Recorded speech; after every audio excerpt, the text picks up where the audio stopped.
This is Girls Stop Playing, a weekly show that empowers Black women to stop playing with their potential so they can live a life that they love. I'm Coriel, your favorite homegirl, and I'm on a mission to help Black women make the money and get the honey. You can have it all as long as you're willing to work. This is the Girls Stop Playing podcast, and I'm your favorite homegirl, Coriel, here to encourage you to stop playing with your potential and start working for what you want in life and in love. You already know that I'm bringing you the information and the conversations to help you make the money and get the honey. You can have it all as long as you are willing to work. And baby, we got a working woman in the building today that is making the money, got the honey, and is helping you get your honey too. We got Crystal Jordan in the building. Your last name is not Jordan though anymore. It's Jennings. Okay, let's put some respect on that. We got Crystal Jennings in the building. Hey, Crystal. Hey. I'm happy you're here. I'm so excited. It's like a long time coming. I was going to say, it's been a long time coming. So we're going to get into Dear Alpha Female, right? We're going to get into that. But Okay. who is Crystal outside of what you do professionally? You know what? That's a great question because I had to learn that myself. For a lot of years, I did not know. I didn't know who Crystal was outside of being a mom and a entertainment publicist. And so Crystal is a woman that loves, I love my friends to be happy. I love putting everything I have into friends and family. I'm also a bit of an empath. So I learned that I have to take breaks from certain things because I can get very, very emotionally involved and invested, right? But I think that's also what makes me who I am, just the fact that I really feel deeply for people. It also makes me great at writing, right? But I love my family. I love friends. I want everyone to be in their best, their best self. I want my friends to all find love and have love around them. And not just a relationship love, but just I want them to be in a good space, period. I'm always the one trying to check on, making sure that they're okay, making sure that they are in a good space. I love horses. I love riding horses. That's something a passion I was able to rediscover, later in life when I realized, wait a minute, what do I enjoy doing outside of work? And I would say riding horses and being on the beach are my absolute two favorite things. Riding a horse on the beach. And Hands I did down, that. That's you. I did it. Cabo? Turks and Caicos. Okay. Horse in the ocean. I did one at Cabo on the beach. I was like, oh my God, I've maximized my pleasure. Listen, I didn't realize that Mexican horses speak Spanish, baby. That horse was not listening to. They do. That was so scary. That was a scary experience. If you don't ride, see, I have a secret. All horses speak Spanish. Really? It's weird. I just feel like So an American horse is not going to be any safer for me? no. Okay. They do, and it's funny because I had a horse that would not listen to me, and a trainer and a good friend of mine was Hispanic. And I was like, oh my God, because he said something to her and she just started listening. And I was like, but I think that they have just a way with horses that, horses respond to energy, which is a good lesson. I think I learned so much about myself through my horse. So one of the things, I think the very first thing that came out of your mouth was I had to learn who Crystal is. And having lived several lives, because I feel like we go through these seasons where in this season, 10 years ago, I was a totally different person than who I am now. What made you feel like you no longer knew who Crystal was?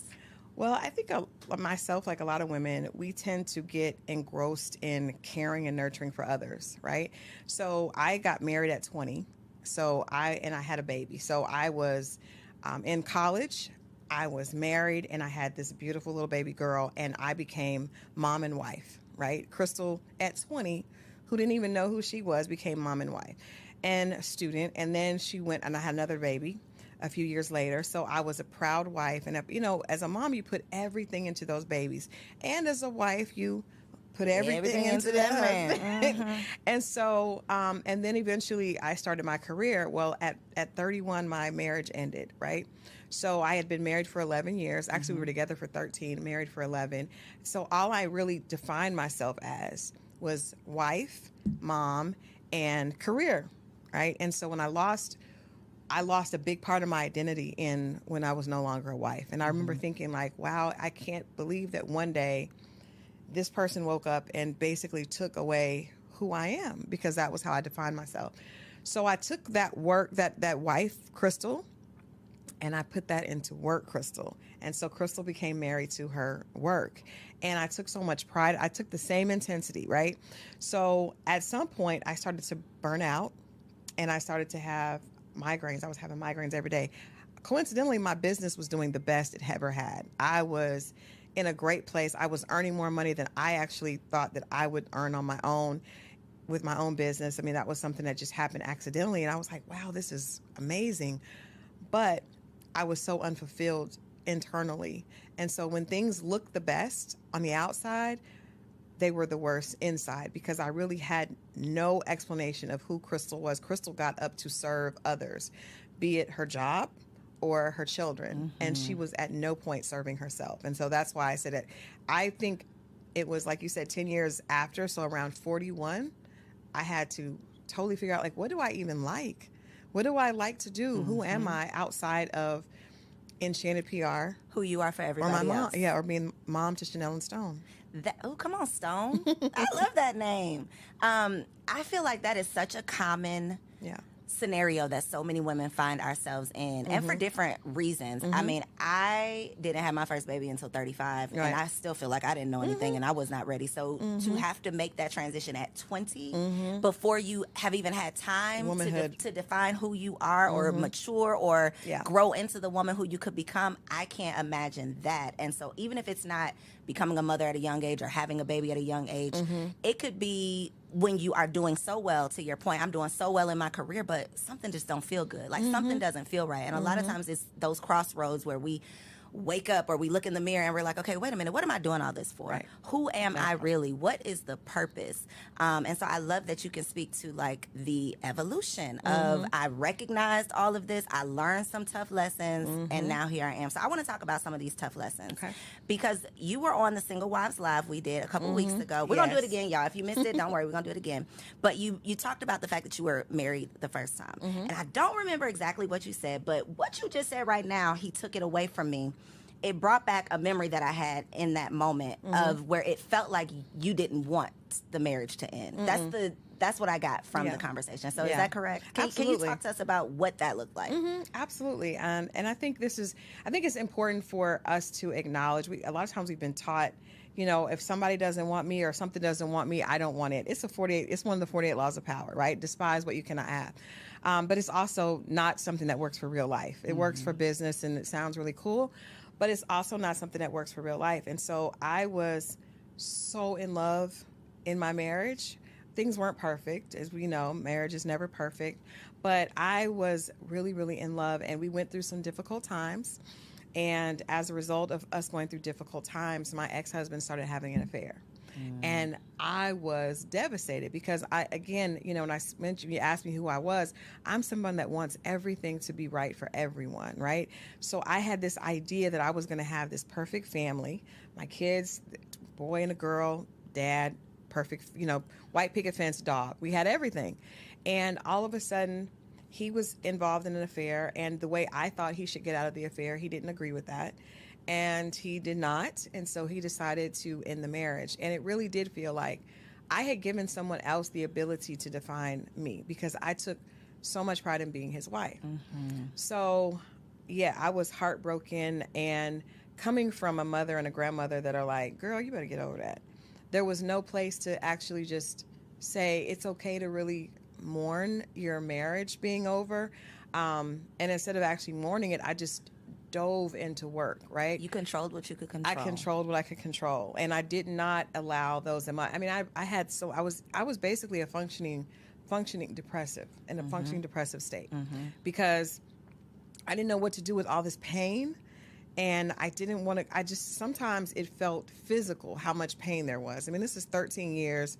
This is the love of my life. Our families are ingratiated, right?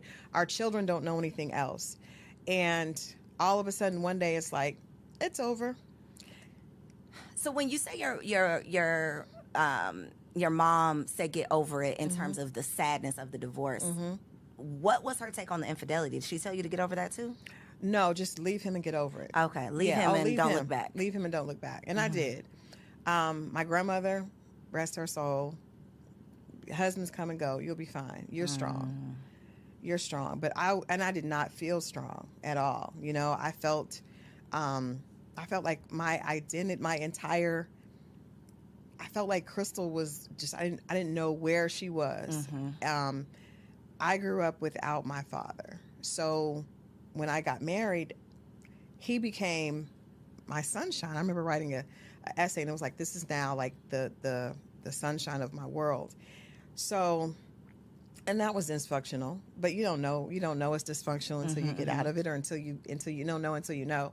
And so, yeah, there was no one I was telling my one of my mentors and my sister, Dr. Jerry Godhigh, like, I wish I had someone like that in my life, someone that says it's okay to not be happy about your marriage ending. It's okay to admit that you don't want that. Everyone in my family, they were doing this to help me because they wanted me to be strong, right? Girl, forget him. He wasn't doing you any good anyway. That makes you feel like, though, you have to act like that. You know, now I have to pretend like forget him, but I'm crying myself to sleep at night. I would leave, Coriel, I would leave, because I met you years ago when I was probably in this state, and I would come to events, totally made up with celebrity clients, and I would get in my car and I would cry on the way home because I didn't want to cry in front of my kids. And I couldn't cry to my friends because, girl, you're fine. Your business is doing good. That part. You got money. You got these celebrities. You should be fine. And that is what I think social media is making that even worse, because people think that if you got all of these things, not that you don't have problems, but I feel that people think that you should get over your problems. They do. Like you got all of this. You shouldn't be complaining about that, and that is unfair. If you and I'll take it a step further. As a woman, we judge each other by how we look, right? And so I probably look the best because I lost so much weight from being depressed. So I was depressed. I wasn't eating. I was miserable, but I was in this area that kept me in a very high profile position. And so people thought I was doing amazing, but I was the most miserable inside. And that came out later, with headaches and migraines that I couldn't get rid of. But I was watching the Wendy Williams docuseries, and I think that opened up an opportunity for us to have this type of conversation. You cannot judge a book by its cover, and money and fame and success do not. Basically, they are great to hide the pain, but they don't take away pain. And they're great to afford ways to alleviate not feel dealing with it. Right, that part. So it's not a good mix. Having Absolutely. a whole lot of money and poor mental health, not a good mix. When you talk about, though, the level of pain that you were going through, that pain, it's all emotion, right? Whether whether the pain is sadness or anger, usually it's still coming from that same emotion. Place, right. So when we say, oh, the bitter black woman, or you just, the type of woman that people are talking about on these podcasts, that woman, I don't think that we as a society, we don't give her grace to say and to recognize that she's hurt and she's not just angry. And if she is angry, she probably has a reason to be. It's a hurt little girl that can't be hurt, because weak is worse than being. It's better to be a bitch than to be weak in our culture, right? So it's better to be, and I've had my mentors say, Crystal, you got to find that inner bitch, right? That's where you should do. And that comes from a scared little girl that wants to protect herself. I'm an animal lover, so I know when you look at animals that are sick are the most dangerous.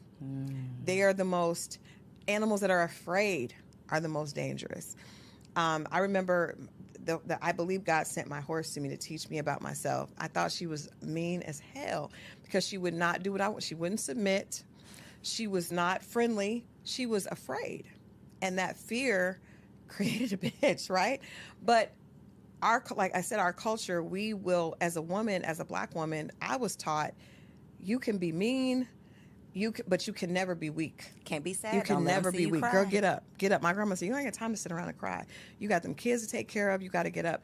And so it's funny that the things that we tell our daughters are the same things that later they get penalized for. We complain about it when you grow up and are displaying the same things that we taught you as a little girl. And it's the same conversation that I've had several times about dating. Because when we're little girls, the only thing that most of us hear is don't bring no babies home, don't have sex, stay away from those boys. And then when you turn 35, everybody says, well, where's your husband? Why are you not married? Right. I mean, it makes no sense. So that is the whole point of having these conversations is so that we can teach our daughters or our sons a better way of doing things based on the lessons that we've learned, because we love talking about these statistics. But we don't look at why. I was talking to one of my girlfriends today, and I've had this conversation with my guy friends. Even when you talk about men, right? Black men in our community, most of them are teaching their daughters to be independent. And I said, you are teaching your daughter to be a woman that you would not want to date. And if a man is not there in the house, you're still teaching, because you're always teaching, even if it's intentional or not intentional. So my father taught me that I couldn't rely on a man because he wasn't there for me, right? And my girlfriend, whose father was in the house, he constantly taught her, make sure you can take care of yourself. Make sure you can take care of yourself. So those, and we know that when you're young, that is just porous ground. You plant those seeds. That little girl, my daddy said, I always got to be able to take care of myself. So then she gets to 28, 29, 30, and the first thing she knows, I got to take care of myself. And now we tell her, oh, you're an independent Black woman. You're going to be single forever. But I'm just doing what I was taught. That's just following the directions my daddy gave me or didn't give me. Exactly. It's literally, it's literal insanity. The same thing we do to little girls, mothers do to their sons. They raise their sons to be the men that they hate. Absolutely. All of the things that y'all are complaining about, you are grooming your child to do the exact same thing. And men are training their boys to be a man that would not deserve their mother. Because when you encourage him to be promiscuous and you use it as a badge of honor, they use it as a tool of success. Don't worry about girls now. Get all the money that you want and then you can have all the girls. But he had a mom. So, and we know little boys' first love is their mom. And so that's a dysfunctional relationship that they're taught from the beginning. This is not what I should look for. What I should look for is to have the upper hand so I can have all the girls. And then the moms come along and say, oh, he's got money. My son is cute. He's going to be a heartbreaker. Ma'am. It's literally speaking. This is what we're speaking over our children. So I would love to know what were the lessons that you wanted your children to learn on the other side of your divorce? It's like we look at it like post-divorce and pre-divorce, almost like, post-Christ coming in after, because it was such a big impact on my kids. My son was 9 and my daughter was 12. That's a really horrible time to go through because they're both coming into their identity as people. And I think the biggest thing that I've wanted them to know is that they don't have to always be right. Because, I have a great relationship with them because I learned I was of the mindset that I had to provide and I had to make this perfect life for them. And when the life became unperfect, they still loved me.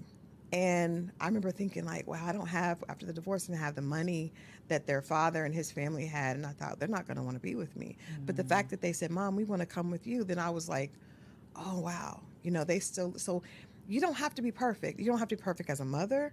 And I want them to know that as young adults, they don't have to be perfect. I made a lot of mistakes. Their dad made a lot of mistakes. But you can always pivot. And I think a lot of us we feel like we got to be perfect or we're hard on ourselves. And so I'm proud of them, but I always wanted them to know I was very open. Like, Mom didn't know what to do. She thought she did. She had you at 20. And it's okay to say, I need help. It's okay, not just financial help, but it's okay to say, I don't know what to do with these feelings, because I went to therapy and I put them in therapy. Right after the divorce, I had no idea what to tell my kids. And they were my everything. And so I said, I've got to get some help and I got to put them in some help. So they didn't want to go, but I made them go. And I think that it taught them it's okay to need help with my emotions. My motto is, my sons will not believe they have a strong Black mother. I am not a strong Black woman. I am, help me. I am weak. I am a damsel. Please help me. Open the door, pump the gas, whatever it is. I don't want you to think that I have it all together, because I don't want you to expect any woman you ever come across to be so strong and have it all together, and then she's weak if she's not. If she's not able to. And I think that our mothers did us a disservice. At least, I don't know about your mama, but my mama, I never saw her cry. No, she did the best. They did the best they could, but they were taught. We were taught. Our culture was taught. It all goes back. It all goes back to the root. But that's why it's so important for us to be intentional based on the lessons that we've learned, so that we're not just repeating that behavior. I was dating this guy because I had a long period of dating that was not good, and I just let's talk about it. So post divorce, what did that look like? For a long time I didn't date at all because I was afraid. I was afraid of men just after going through such a traumatic experience. But when I did start to date, I didn't know how to date because I got married at 20 and I got married outside of Atlanta. So I was in this very just horrible dating scene in Atlanta. And I remember going out, and what years was this? This was a mentor told me not to waste my 30s, but I did. I wasted most of my 30s. So I didn't really start dating until I was almost 40. Okay. So I got divorced at 31, 32, and all those good 30 years I wasted being sad and depressed and just hiding. Look at this camera right here and tell the ladies in their 30s this ain't the time to play around. Ladies, let me tell you something. Marie told me, girl, don't waste your 30s. And I am telling you all, do not waste your 30s. Figure out how to get healthy and figure out how to love yourself and enjoy you in your 30s. That's the biggest thing I would want to tell women. Like, don't waste that time. I look back and I'm like, girl, you was fine. You had all those good years. Yes. But, you know, God works it out. He's a good God. But I didn't start dating until I was like 37, 38, really. So look at all the good time. However, but it wasn't too late, baby. It wasn't too late. So the husband came later, but first some very horrible experiences and then some good experiences. Okay. So, but I remember in particular going out with this guy, and I was working to the point where, because I work, you know, that's just what I define myself as.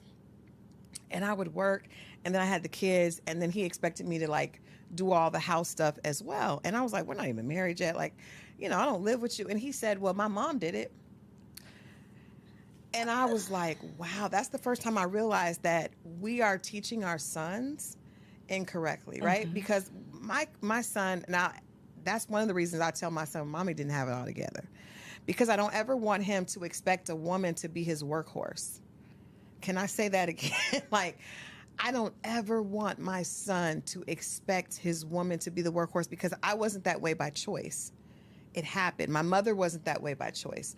My grandmother wasn't that way by choice. But this man said to me, well, you can do it all because my mom did it. Now, what does that look like when y'all aren't living together? That looked like we needed to be apart. But did he think you was going to come clean his house? Or like, what did he thought, because that's what he thought. He thought a woman's purpose was to make sure that's that every level right there. Oh, It was. I had never had someone articulate that to me, but I appreciate him for sharing that with me, because I understand that it was because he saw his mother. Mm-hmm. That's all he knew. In dysfunction, right? And as a little boy, that was his idea of what perfection was. Most men either idolize their mothers, or, you know, or it's the opposite. But I think I think I called my son, because my son was in college, and I was like, listen to me. Like, I did all that because and he's like, Mom, I know. But I think that women need to understand you're teaching when you're not talking. Kids pick up more on what we say, what we do, than what we say. So he had been taught that a woman does not need a break. She is able to work, you know, until she's bone tired, and then come home and clean, and then come home and then do some other porn. And then throw it back in the middle of the night. A porn star in the bed. And if she doesn't do all of that, then she's not worthy, and you have a right to cheat. So I was able to, you know, relieve myself from that situation. But I learned that there were a lot of men so many women say that, you know, men are intimidated. I don't think that the right man is ever intimidated.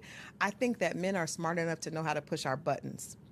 So when you have a situation, because women, we tell, especially when you want to find love, you meet a man and you tell him everything you want, because you're hoping that he's going to step up to that, and he's listening to everything you said. Mm-hmm. And if he sees you as a wife, he will act accordingly. And if he doesn't, then he's going to play games, and you've given him the playbook. Mm-hmm. So he knows that you probably are an overachiever. For us, you know, what I define as alpha females that are overachievers, and he'll give you some more things to do. Mm-hmm. And I had a girlfriend that was an OBGYN, amazing, had her own practice, and she's like, well, I'm trying to learn, I'm trying to have a threesome. And I was like, do you want to have a threesome?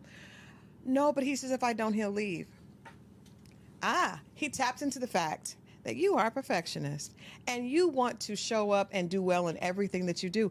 This beautiful sister was trying to go to the sex club. She was doing all this stuff, and I was like, girl, you are a whole OBGYN. That you are She's like, but he wants a woman that's doing this. She was leaving the practice to go and make sure she cooked.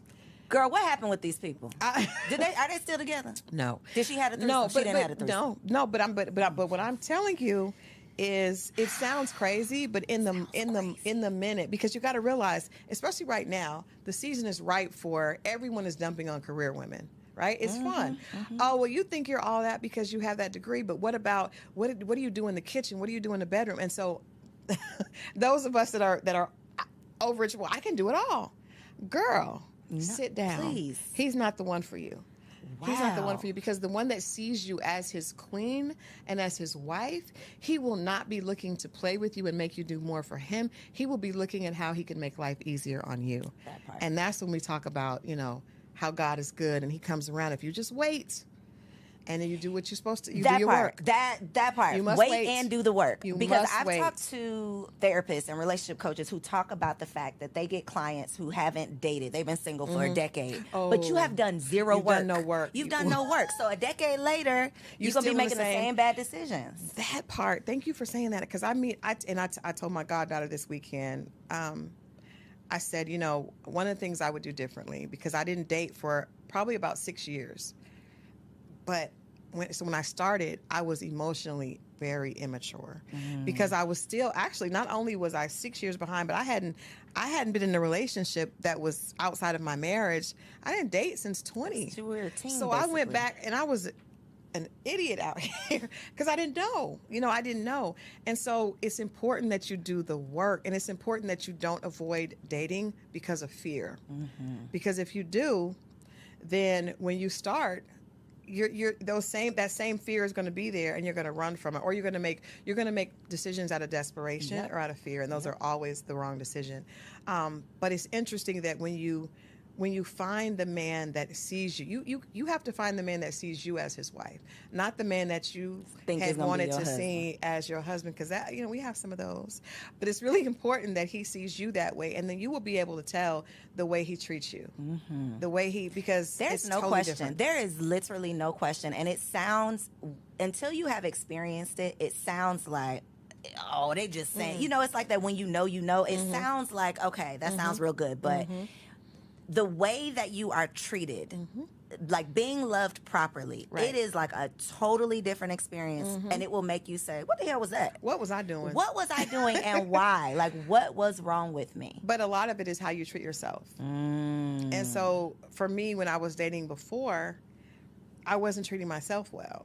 They saw that I was chasing these clients and trying to be perfect for them, trying to make sure they had everything, doing all this stuff for my kids. So they were like, oh, let me jump in this. Let her do some stuff for me. Let her do it for me. So I want to get to this husband. Yay. Because, before you got to the husband, you talked about the fact that one of your challenges, which I want to bring this up because I feel like it's a common challenge, is couldn't nobody tell you nothing. Yeah. You were never wrong. And I think that for successful women, women who have been successful in any area of their lives for a long enough period of time, we start to feel like, because I've done this, I can do I'm right about everything. Yeah. Nobody can tell me anything. Absolutely. So talk about your experience with that, and then how other women who may be exhibiting those same behaviors can stop.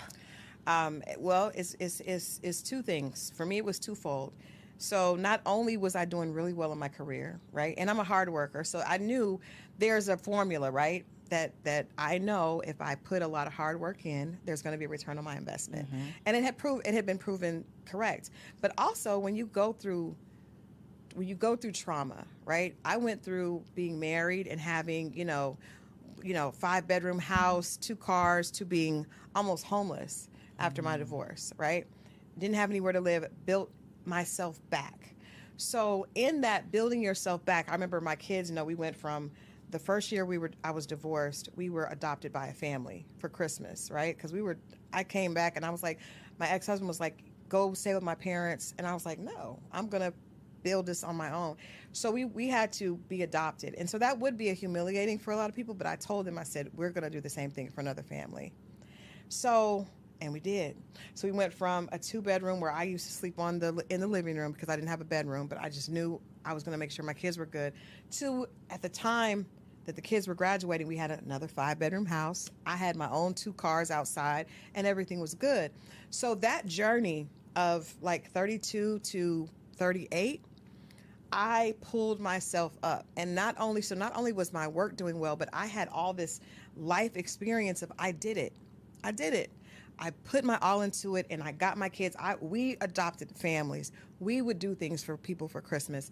I went from driving a car that had a black eye to having a luxury car and a backup car out. All that I did on my own. So sometimes God has to tell you, hold on now, little mama. Let's reel it on Hold back on. in. Because you fight so hard, and it's like, and that fight becomes your identity, Yep. right? And so when I would meet men that to date, and they were struggling alone, I'd be like, what? I have 2 kids, was left for dead, and I've managed to be in this beautiful home. I'm not listening to you.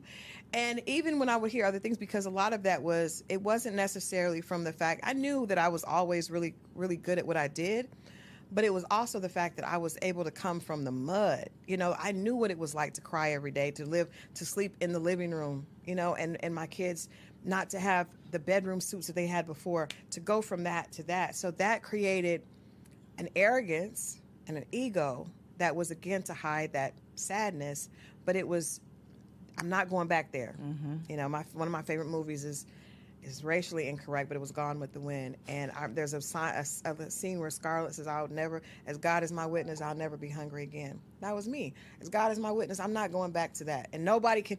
Before, I was married, and that's how I ended up in that situation. Now I'm in control. Crystal's in control. So when Crystal's in control, you can't tell me what to do, because look what I've done.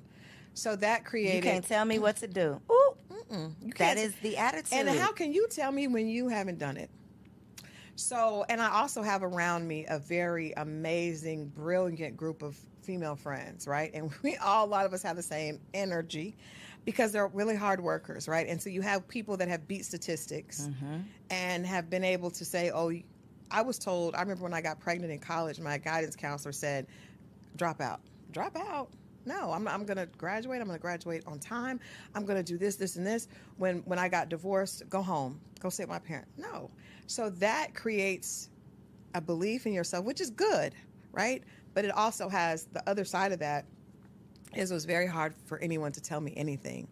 And the people that are around me that I probably did respect weren't going to tell me, because they were of the same ilk, right? So they felt like, girl, he's, But I would always look at men that didn't have, and I would feel like, well, why would I ever listen to you? Because you haven't been able to do what I have, and you have far less obstacles to get over. And that was the wrong attitude to an extent. But me going on, Iyanla Fix My Life, and I really did not expect her to, I'm a publicist, so I'm like, I'm not going to do anything that puts me in a bad light. That was not my intent. Did you have a choice? I did. I said no at first, but then a good friend of mine was like, I think we need help. But we thought that it was help in the fact of understanding why these men weren't. Right. You didn't think it was. No. She was going to get on you. At no point did I think that. No. Until I got in the middle of it, and it was too late. You here now. What was your big lesson that you took away? Ooh. First of all, I think that I'm smart enough to listen to someone that makes sense, right? So the things that Miss Iyanla Vanzant were saying, they were very, very raw, but it was also a woman that I respected, and that I knew she wasn't lying, because it was true. What she was pointing out to me was true. So I learned that the very characteristics that it took for me to create this impenetrable woman were also the things that were holding me back from finding love. And that was my big lesson. Like, okay, you did this, and this got you where you needed to be, but this also created some very negative, behavior that you have to fix. You cannot just get here and be like, ta-da, I'm done. Well, he gonna have to come to where I'm at. Well, no, ma'am, that's not how that works. And all this has been built out of fear and pain. So now we got to deconstruct that. Crystal's still going to be hardworking, right? Crystal's still going to be smart, but Crystal doesn't have to be afraid of being hurt. Crystal doesn't have to live in desperation and basically being afraid that she can be reduced to that broken woman that she was before. That is a very tough thing to get over, because we build up the walls, and then those walls keep out the very thing that we desire. And then you meet someone who has the potential to love you properly, and then you still can't accept it. You still can't accept them. So what did it look like when you actually met your husband? Well, I would say to that, this is very sad, because I would say, like, it's unfair that you would get shot and be laying on the floor bleeding, and would be responsible for getting up and cleaning up your own blood and putting yourself through rehab. But life is not fair, and that is unfortunately how it goes. So whatever you're in pain and you're hurting over, it's your job to fix yourself. Physician, heal thyself, right? Um, and so it it looked like, thank God he sent me a man that had a lot of patience and that was able to see through that, right? Um, but I had done a lot of work on trying to realize that the things that I was holding dear were things that I was afraid of. So I had built all these things that I wanted in a partner that really had nothing to do with being loved correctly. Like I had a very long list. And on that list were some things that made sense. And then on that list were some other things that did not make sense.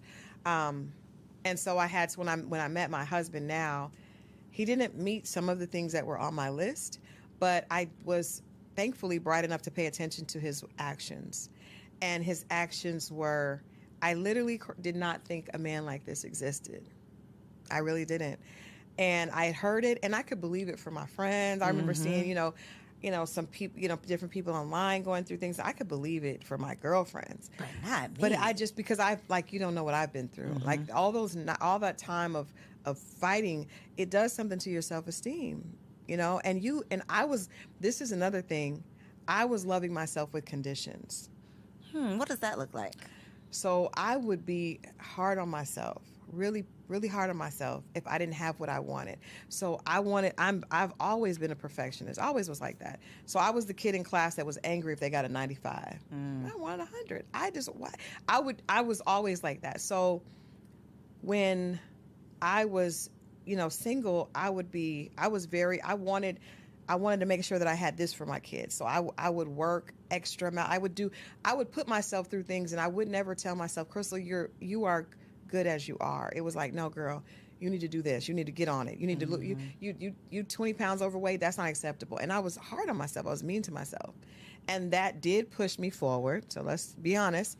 Sometimes when you're hard on yourself, The gift and the curse. it is the gift and the curse, but it's not good when it comes to relationships, because if you don't know how to love yourself unconditionally with your extra pounds. I was talking to a girlfriend on the way here, and she was like, "Oh, I'm getting liposuction." I was like, "Okay, cool, but we need to know that you're beautiful as you are." When we don't know that, and then we meet a man and we expect him to know that, the right man is not going to want to be with you, because he's going to realize that's going to be unattractive to him. It's very unattractive. So that was a part of the work, is how do I love Crystal even if she doesn't earn this amount this year? Because me and my girlfriends are very results driven. We get together, we look at our vision boards. What is your work plan for next year? What do you, and I love it, because we push each other forward. But at some point it needs to be like, girl, even if you don't achieve that, you're still good. You're still good. So when you went to Iyanla, you got yourself together, you met your husband. How did your transformation affect your friends who may not have evolved or went on Iyanla? Well, I think the beautiful part is my friends, because I'm a writer and because I talk, I have conversations on relationships. I was a relationships editor before I was in a relationship. And I remember thinking, that's weird. And I don't want to be that person that's talking about relationships that's not in one. So what I did is I just talked about everything. I would write about things from a positive perspective. And one of my girlfriends challenged me to do that. She was like, Crystal, it's enough negativity about Black love. At least when you write from this perspective. And I didn't know it to be true. I was writing what I thought were lies. But so I had an audience. So I think my audience extended outside of my immediate friend group. So when I got married, at my wedding, so many of my friends got up and told my husband, I'm not going to get emotional, because that's what this moment was just so emotional, because so many of them told him, she deserves this so much. And I did not know that they saw me that way, right? So, guy friends and female friends were like, oh my God, we're so happy that you came. She's so happy. We've never seen her like this. And they've seen me successful. They've seen me enjoying things, but they've never seen me in the essence of Crystal, because there's something about you when you're being loved. And I have love for my children and love for my friends, and there's nothing that I want to take away from that, because I have an amazing group of friends. I love my babies to death. And I have a great group of just my outer circle is amazing. But there's something about when a man is loving you the right way, that makes you feel like a woman in a totally different way that you feel You're when lighter. not. You're lighter. And they responded to that. I almost felt bad. I was like, he probably is like, what was she doing for? Well, damn, what? Because everybody was like, oh my God, we're so glad you're here. But I think, and I've had so many people, my immediate friends, and even people I talk to online, say, I believe it. I love seeing what you, because they saw me. They saw it. Unfortunately, the world saw it on the young. But look at the other But look side. at the Because other if they side. see that episode and then they come Yeah. Googling you, it's like, oh, she Yeah. got her shit together. And look at her now. She did. I'm going to say this. Let's don't say she has her shit together. Let's say she's Working on her it. shit. She's working on her shit, because my husband still tells me, that's one of the things we still go back and forth about. And you have to learn. If I could tell women anything being single, I understand work is important, because we have got to get, social media has convinced us that the most important thing in life is getting the bag and being snatched. So it's contour and couture, right? But if you don't work on loving yourself and finding out who you are outside of that, it's going to be very difficult, even when God does send an amazing man, because you're not going to know how to receive it and just to be loved. It sounds cliche, but you know what I mean. It's not easy. It is not It's easy. not easy. I talked to Coach LaTanya. I talked to another one of my mentors, Miss D, Dr. Jerry. God, I talked to all these women that are married and understand, and they're telling me, Crystal, there's still so much work to do. But the beautiful thing is, I recognize this man because of the work I had done. I recognize, wait a minute, this may not fit the exact profile, but I've never been treated like this. And then understand that you deserve it, right? And Not then running understanding, away not from running it. away from it, even when it's easier to run, and having to adjust. So many women are like, well, he has to do. No. The very idea of being a wife means that your job is to make that man better and serve him.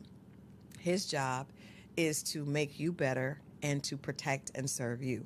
But so many of my friends and so many women I see online are looking for a man that can do for them. And I know, like, well, you're not ready. Because if you're ready, then you know that marriage is about sacrifice. And so what are you willing to do for the How right will man? you serve How will in you your serve? marriage? That is not the conversation that we see on social media. At all. How can he bring the money to me? That's That is because those are all ridiculous. single people having those conversations. They That's why. are. Because They the stay married single. people, and they're going to stay single. gonna stay Married people single. know the sacrifice that marriage takes, and that even if you have the partner for you, Right. it is still work. Oh, it's still work. It is still work. It is always going to be work, but it is work that is well worth it. And I think if you find a man, and I think, our gut as women, we were given a gut instinct. I feel like it's God's way of whispering to us. We ignore it. Yep. But so when that fool was telling me that I needed to be the workhorse like his mom, I remember the older I got, I was like, I recognize things. Even I dated some great guys. They just weren't the guys for me. And because I started to be able to be in tune with that, with Crystal, once I started to love Crystal, she started to speak to me in a different way, because before she was just chasing. Stop chasing and allow things to come to you. And my husband, when we met, he told me, just take my hand and let me lead you around the obstacles of life. And I was just like, who is he talking to? I did not need you to lead me. Look what I have amassed, right? Look what I've led myself to. And he was patient. I remember being just difficult. It was just difficult. But he saw that, and now I see different things. He gave me a different perspective. It's not all about how much money you earn. It really is about the quality of life and what you're enjoying. And his perspective is so different. And I think I've been able to give him different perspective as well. But it is really about serving. And I hope that my goal and my purpose, Iyanla told me this, she said, this is not for you. This is for the women that you will be able to help. And that's why after I went through all that, I wrote the book, because I was like, I have to, because this is not for me. So we got to talk about the book, though, Yes. because and part one and part two, right? So part one, Dear Alpha Female, it's not him, it's you. It's not him, it's you. What is just a couple of things, as we've talked about, being so successful that can't nobody tell you nothing, being afraid, so you put up the walls. Yeah. What are some other common things that women are doing? Let me share with you. So happy you asked. So a lot of times what we do is this. We will we see a guy that we like, right? And he has all the bells and whistles that say no, but we are attracted to it either because he has the financial portfolio that we think is a good fit for us, or he may have the look. He may be fine, and you just be like, or he may be able to do some things to you that make your body say yes, right? And praise God for all of those things. They all count, yes. They all count. But you are ignoring the other bells and whistles because of that. So a lot of times you're the smart, beautiful sister that you are, will try this with him. I'm going to give him a chance. There's nothing that this man has done outside of make your body sing, which is important, but not the only thing. But there's nothing that he has done to show you that he sees you as a wife. And you give him a chance. And then when it doesn't work, I'm done. Forget it. Men are all bad, and I'm not, and you want to argue, go online, talk bad about men, but you chose that man. You knew deep down inside, you knew that wasn't right, and you used that as a defense and a block. And the right man doesn't have a chance now but you made that choice, sis. So in the book we talk about, I've talked to girlfriends. We're just gonna be honest. That man is married. Okay, he's separated, but he's married. That's not your husband. But you can give me 8 million reasons, and that's fine. But then when that doesn't work, you're going to use that pain and say, well, this is what was done to me. I was hurt. Well, you hurt yourself. Yep. You hurt yourself. The lack of accountability. So you must, if you're talking about, we want to talk, because women love to dig into, well, this happened to me, and I didn't deserve it, and da-da-da. But God gave you a beautiful brain that you're able to use to achieve. Because I see some of the women that I relate to that are in our circle of high achieving women that are able to, you're brilliant. But when it comes to making decisions with men, you act like you didn't know. You knew.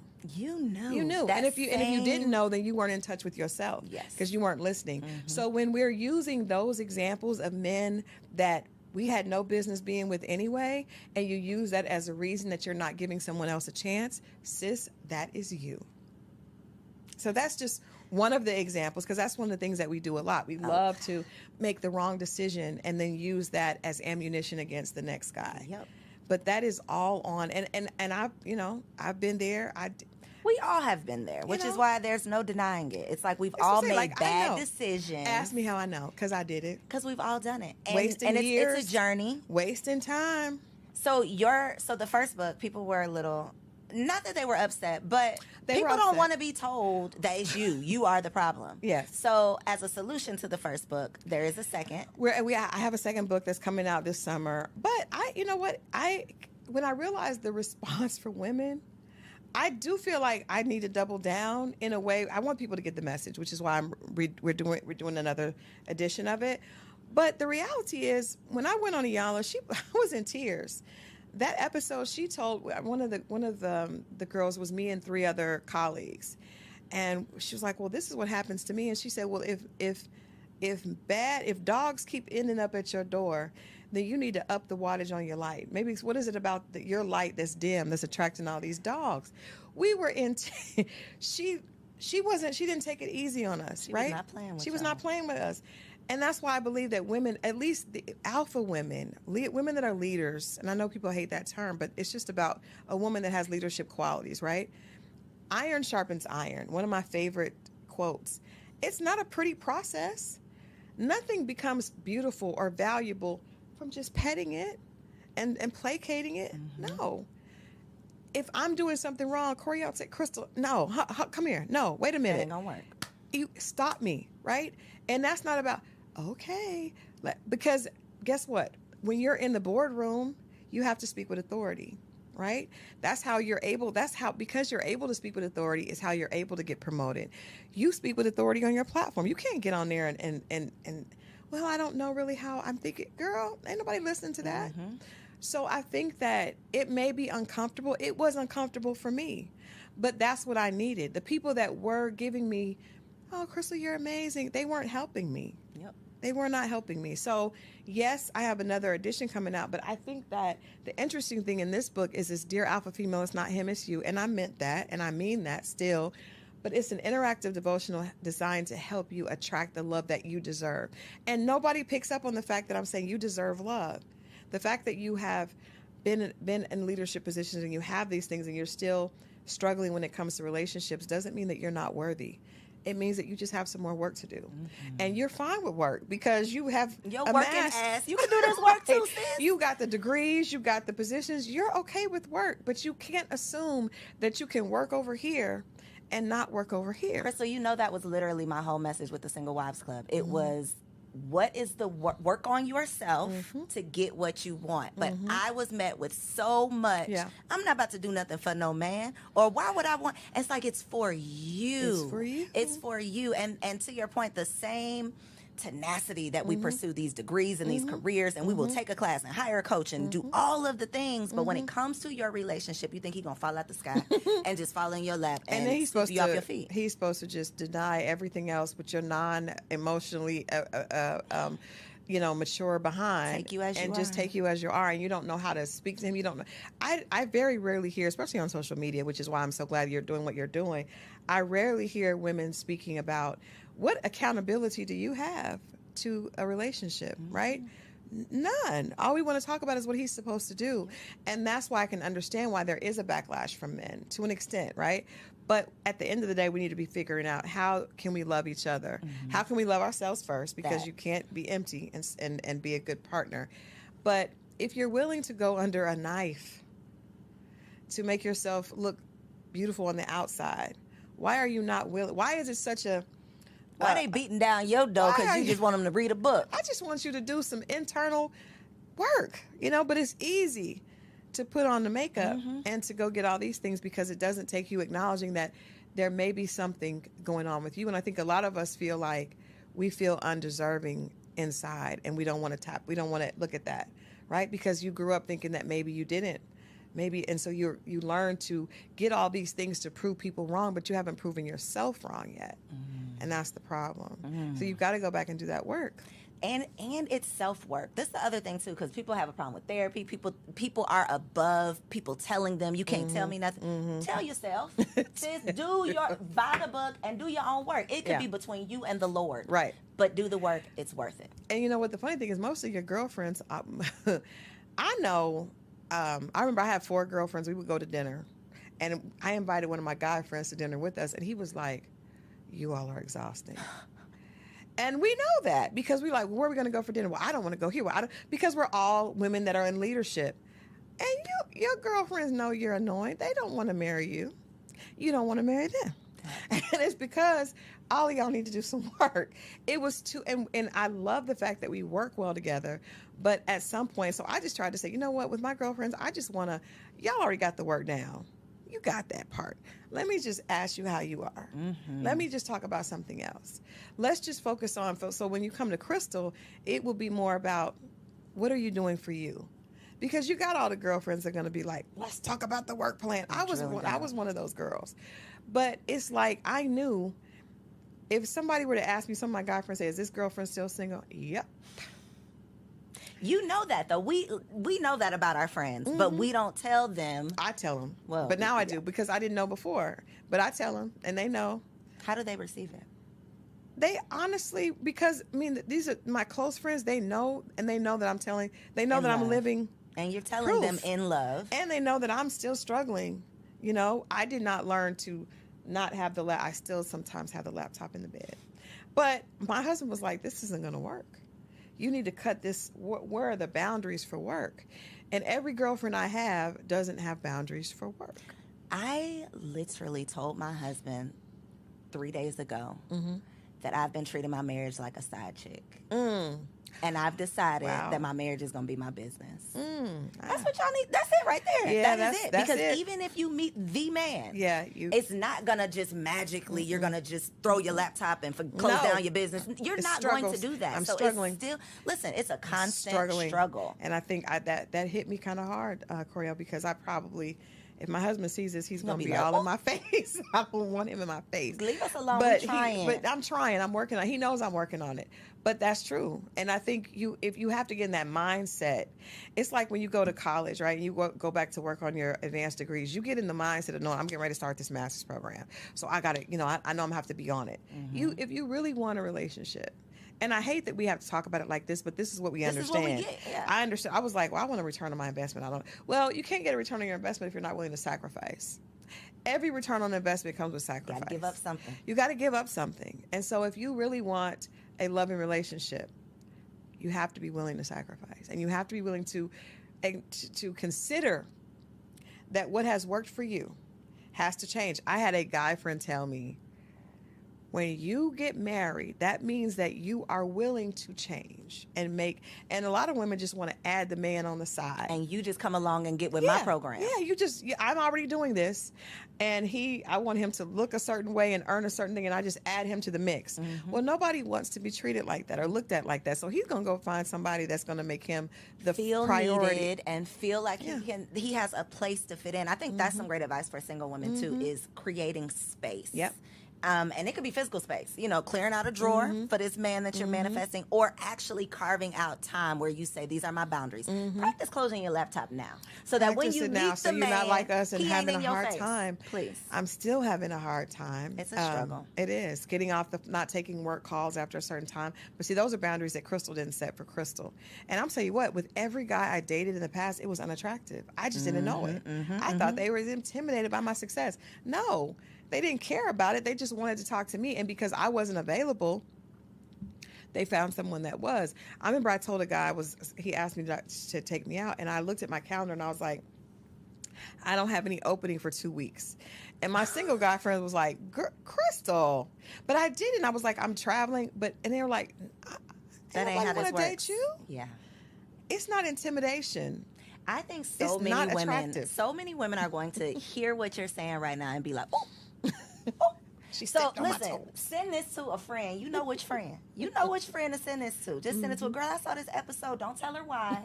Just tell her to tap in. This woman on there, she had this great story. Send it. Wink, wink. Please look in this camera right here, though, and tell them where can they order their friend a copy of this book. Yes, get one for you and your friend, because if that's your friend, usually birds of a feather flock together.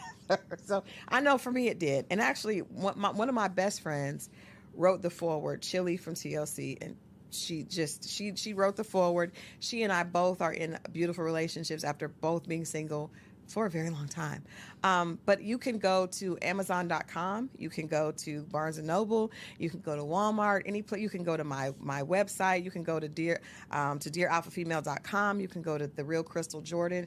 But, get the book, and I promise you, there's information here that you'll be able to relate to. We talk about how the alpha personality, for most of us that are overachievers, it was created when we were little, right? I was a straight A student that always had to be on the honor roll, always had to do this, always breaking statistics. It's a beautiful thing. It's like black girl magic, but what's on the other side of that magic, right? On the other side of that magic. And so please get this book. It really is, it's time for us to allow the overachieving little girls inside of us to relax. We owe her thanks for carrying us thus far, but it's time for her to exhale. It's time for her to let go of her fear. It's time for her to be loved unconditionally, and it's time for her to grow. This is my love letter to all my alpha sisters. So if you want marriage on the other side of that black girl magic, log on dearalphafemale.com. Check out my girl Crystal, and I will catch y'all on the next episode. So if you made it this far, I just know you loved that episode. Well, what you did not know is that we recorded it right here in ATL at Elevate Studios. Yes, your girl has her own studio, y'all, and it's not just for me. I'm opening it up for you too. So if you have a podcast, if you are a vlogger, a YouTuber, or a content creator, and you are looking for a professional studio to record your content, or you want to hire me and my team to fully produce your content, make sure you check out the show notes below or log on to elevateagency.com.